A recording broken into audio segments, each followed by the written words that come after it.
Hello mga tropa! Welcome sa Filipino Chill Recap, at ngayon tatalakayin natin ang isang sci-fi drama film na tinatawag na Real Steel. Mag-ingat, may mga spoilers na parating.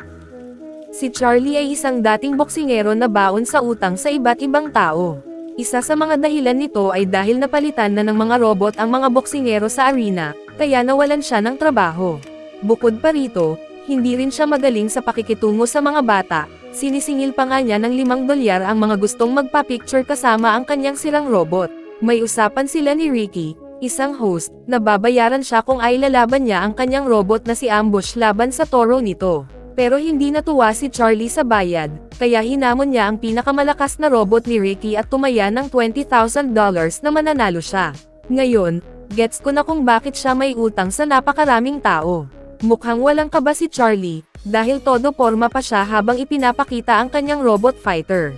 Nang magsimula ang laban, sumugod ang dambuhalang toro pero natakal ito ni Ambush. Naiwasan ng robot ang mga atake at isang malakas na uppercut ang nagpatalon sa toro.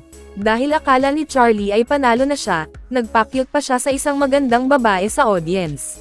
Pero bago pa siya makareact, sinuwag ng toro ang kanyang robot at pinatalsik ito sa ere, naputol pa ang isang paa nito. Patuloy na winawasak ng toro ang kanyang robot habang nagmamakaawa si Charlie sa may-ari na itigil na ang laban. Pero hindi siya pinapansin, at tuluyan nang naging tumpok ng bakal na basura ang kanyang robot. Dahil alam niyang may utang siyang babayaran, tumakbo si Charlie para makatakas, pero nasalubong niya ang dalawang lalaki na may dalang masamang balita, pumanaw na ang dati niyang kasintahan. Dahil dito, kailangan niyang humarap sa korte para sa custody ng kanyang anak na si Max.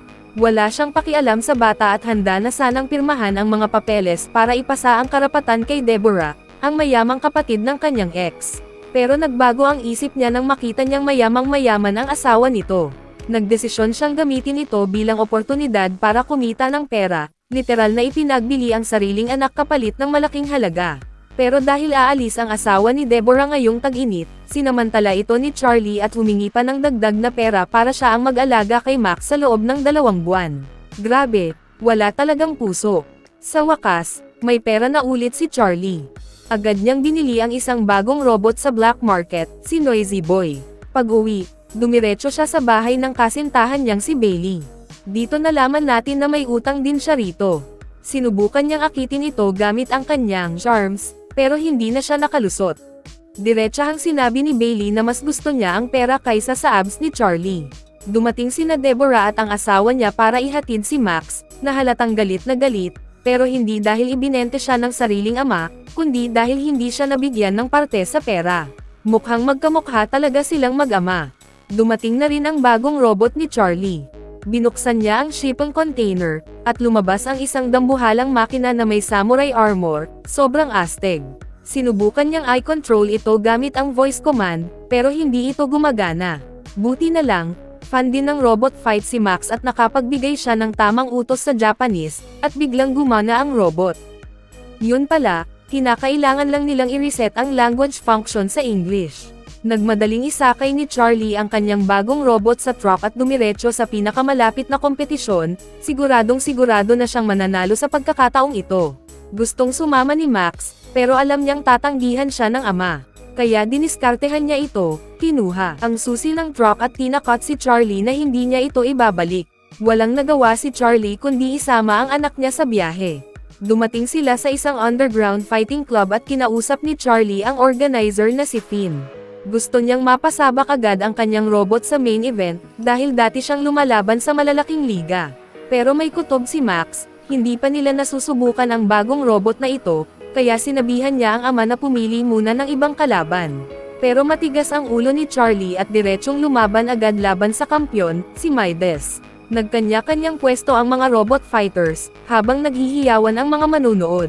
Sumugod agad ang robot ni Charlie at nakapagbigay ng napakalakas na suntok sa kalaban. Tuloy-tuloy ang pag-atake, tinatapon at sinasagasaan ang robot ni Midas sa buong arena. Pero habang tumatagal ang laban, masyadong naging kumpiyansa si Charlie. Nawala ang depensa niya, kaya nasuntok ng malakas si Noisy Boy at tumilapon ito sa ring.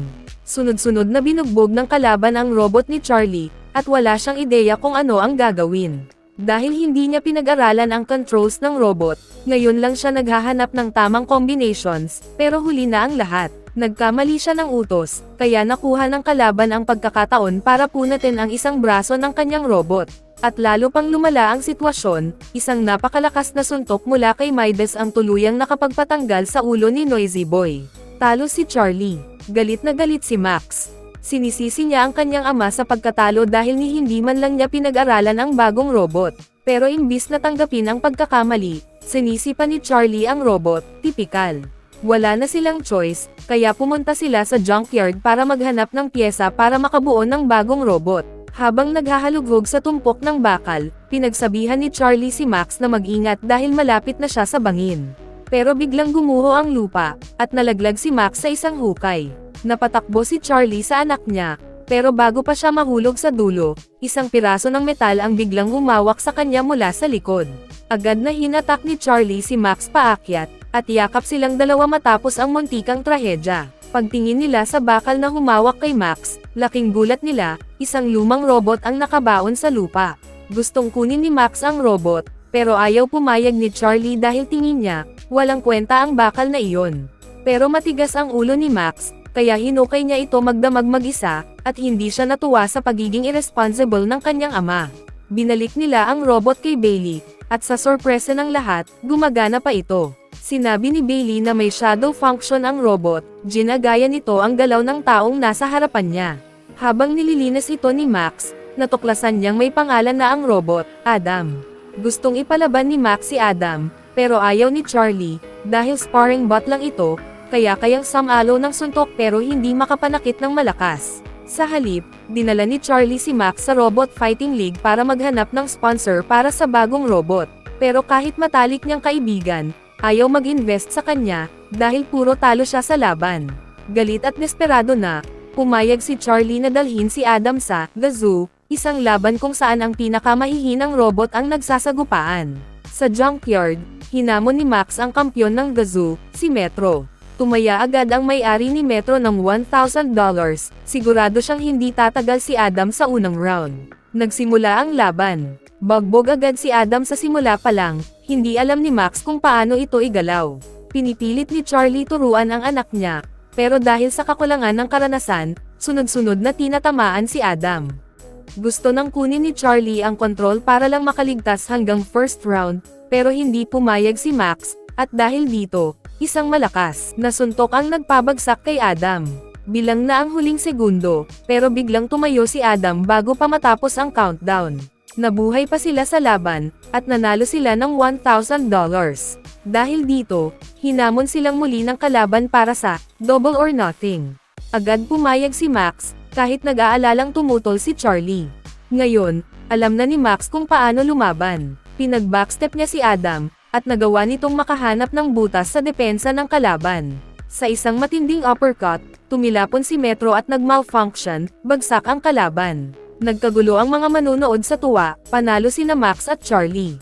Nakuha nila ang pera, at ginamit ni Charlie ito para mag-upgrade kay Adam. Dahil dito, naisip ni Max na turuan si Adam ng tunay na boxing moves gamit ang shadow function.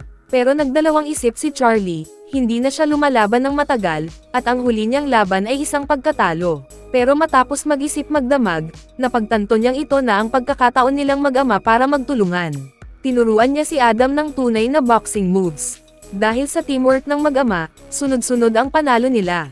Pinalakas sila ng laban sa Underground League, at dahil dito nagkapera sila ng husto. Sa sobrang kasikatan nila, inimbitahan sila ng Big Fighting League para lumaban sa kanilang national champion, Twin Cities. Pero bago magsimula ang laban, lumapit ang may-ari ng Zeus, si Lemkova, at inalok sila ng $100,000 kapalit ni Adam.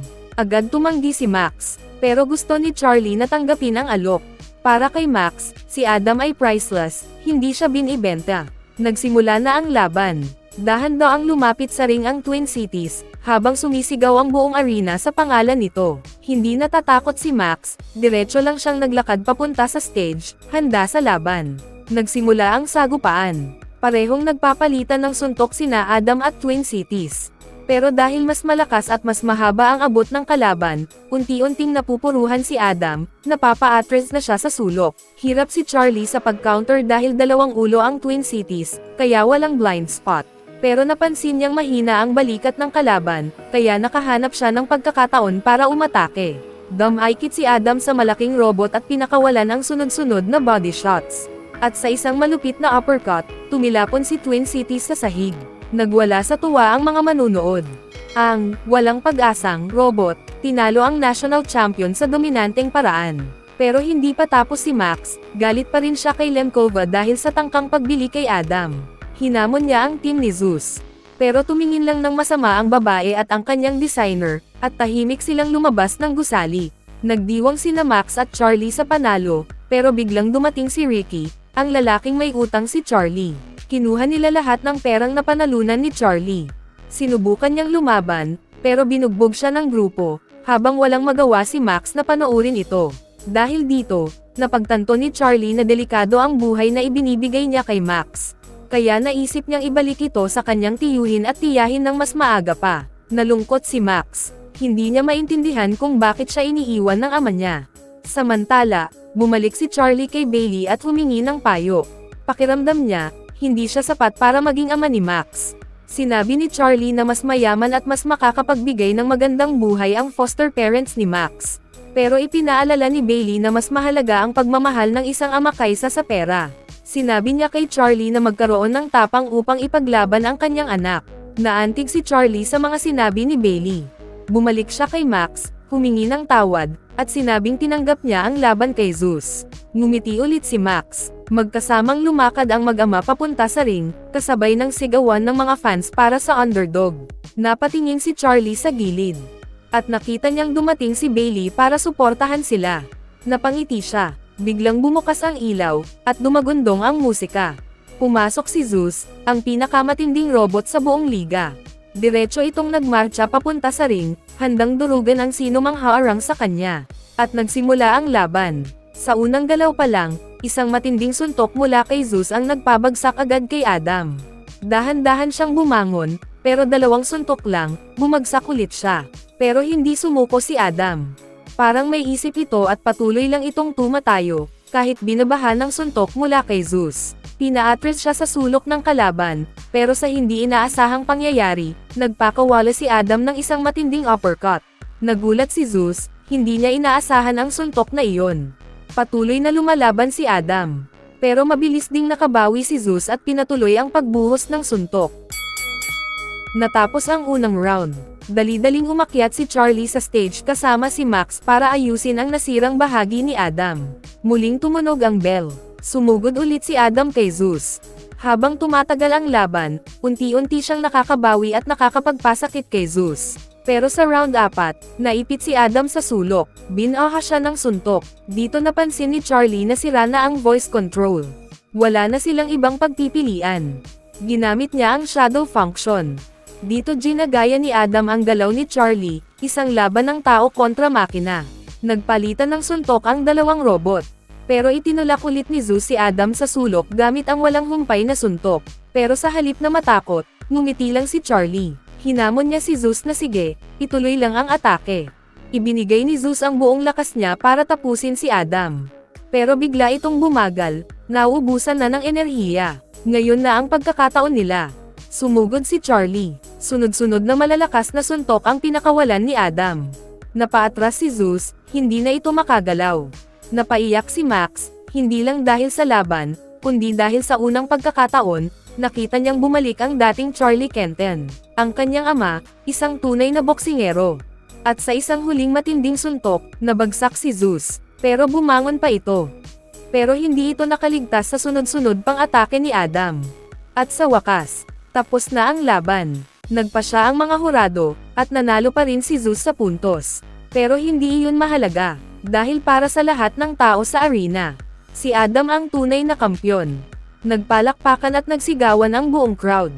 Charlie at Max, magkasamang nagdiwang. Ito ang laban na nagpabago sa kanilang buhay. The People's Champion, Adam. So, anong masasabi nyo sa pelikulang ito? Kung nagustuhan nyo ang recap ko, Huwag kalimutang i-like at i-subscribe para sa mas marami pang kwento. See you next time!